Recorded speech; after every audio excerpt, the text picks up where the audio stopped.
दोस्तों, अगर आप इस कहानी को अंत तक सुन लिए तो आप अपने जीवन में आज से ही बदलाव करना शुरू कर देंगे। यह कहानी है एक सन्यासी की। सन्यासी वह होता है जो अपना सब कुछ त्याग कर सिर्फ एक चीज को अपना लक्ष्य बना लेता है। कोई भी व्यक्ति सन्यासी बेवजह नहीं बनता। सन्यासी बनने के पीछे एक बहुत बड़ी वजह होती है। उस व्यक्ति के सन्यासी बनने के पीछे भी एक बहुत बड़ी वजह थी। सन्यासी बनने से पहले उस व्यक्ति के मन ने उस व्यक्ति से बहुत से गलत कार्य करवाई थी, बहुत से पाप करवाई थी। उस व्यक्ति का मन उसका मालिक बन चुका था और वह अपने मन का गुलाम। जीवन के हर सुख, आराम और ऐश्वर्य प्राप्ति के बाद भी उस व्यक्ति के मन में अथाह पीड़ा थी और यही मानसिक पीड़ा उसे सन्यासी बना देती है।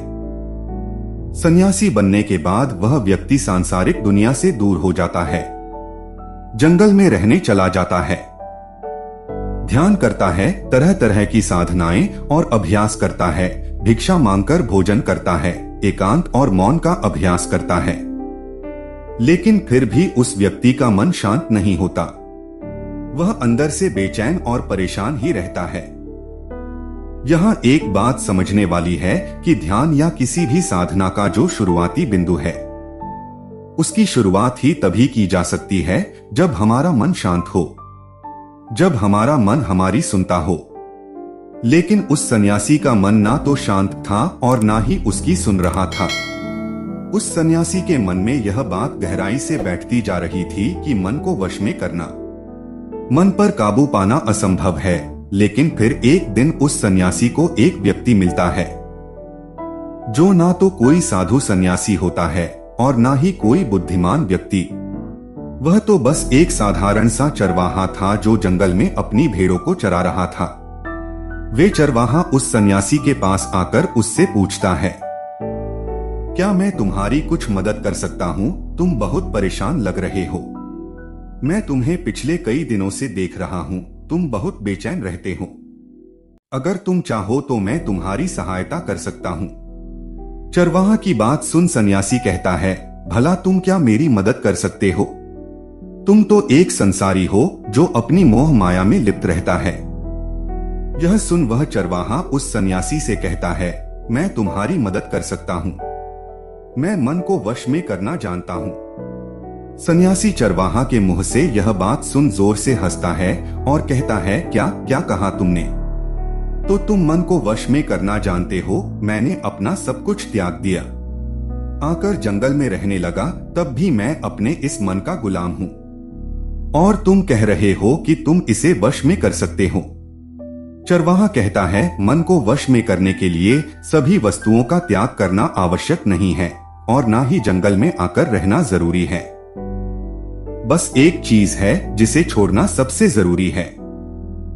वे सन्यासी उस चरवाहा से पूछता है, और वह एक चीज क्या है?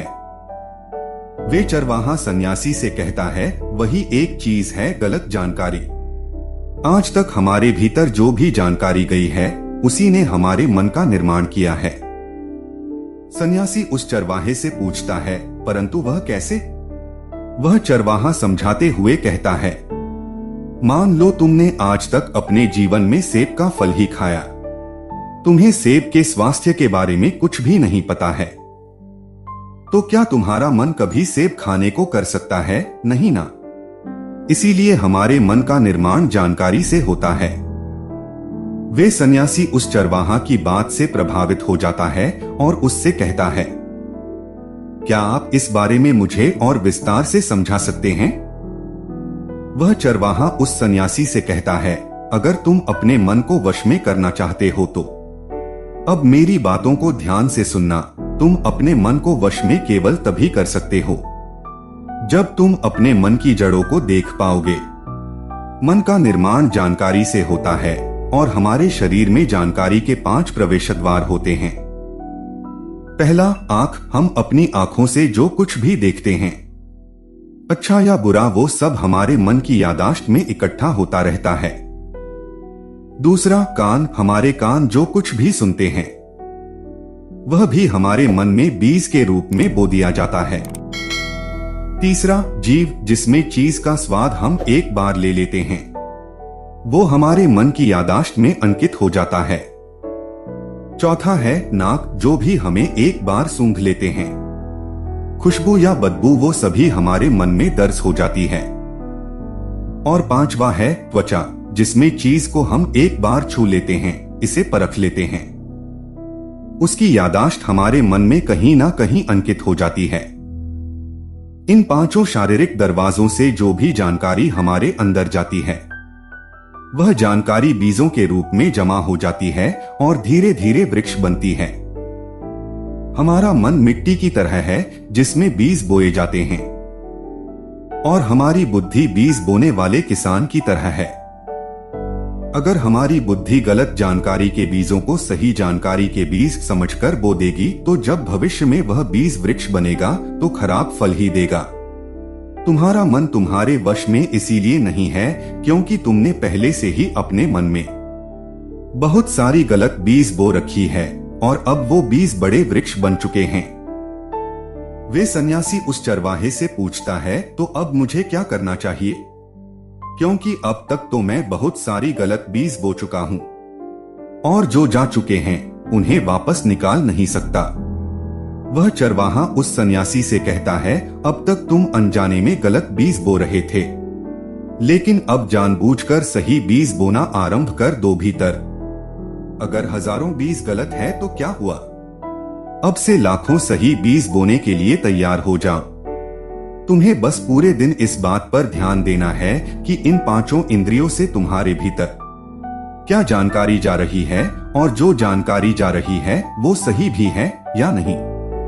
वे सन्यासी पूछता है, यह कब तक करना होगा?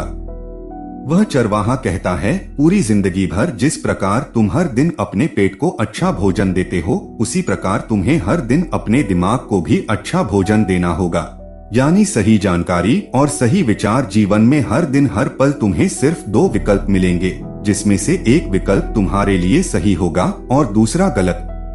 लेकिन तुम्हें हर बार सही विकल्प का ही चुनाव करना है। हमेशा याद रखना, सही विकल्प का चुनाव करते समय तुम्हारे भीतर पीड़ा पैदा हो सकती है, लेकिन वह पीड़ा सिर्फ कुछ समय ही रहेगी। इसीलिए चाहे तुम्हारे अंदर कितनी ही पीड़ा क्यों ना हो, तुम्हें हर बार सही का ही चुनाव करना है। जितनी बार तुम सही चुनोगे, उतनी बार तुम अपने अंदर एक सही बीज बोओगे, और जिस दिन तुम्हारे अंदर के सही बीजों की संख्या गलत बीजों की संख्या से अधिक हो जाएगी, उस दिन तुम्हारा मन तुम्हारे बस में होगा। लेकिन उस दिन के लिए आज से अभी से अपना प्रयास जारी रखना होगा। वे सन्यासी अब उस चरवाहा की बात को समझ जाता है। लेकिन क्या आप समझ पाए? अगर समझ गए हो तो वीडियो को लाइक और चैनल को सब्सक्राइब जरूर करें, और अपने प्यारे दोस्तों के साथ शेयर करें। धन्यवाद।